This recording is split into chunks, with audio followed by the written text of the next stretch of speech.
जसो बापान म्हजो मोग केला तसो हांवें तुमचो केला. म्हज्या मोगान रावात. हांवें म्हज्या बापाची आज्ञा सांबाळल्यात आनी ताच्या मोगान हांव आसां. तशेंच तुमी म्हजी आज्ञा सांबाळच्यात जाल्यार म्हज्या मोगान रावतल्यात.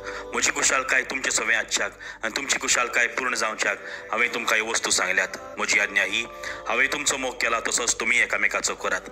कोणें जर आपल्या इश्टा पासत आपलो जीव दिलो हाचे परस व्हडलो मोग ना. हांव फर्माता तें तुमी करशात जाल्यार तुमी म्हजे इश्ट. ह्या फुडें हांव तुमकां चाकर म्हणचो ना, कित्याक आपलो दोनी कितें कोत्ता तें चाकोन नकलो. पूण हांव तुमकां इश्ट म्हणटा, कित्याक म्हज्या बापाची हांवें आयकलां तितलें हांवें तुमकां कळयलां.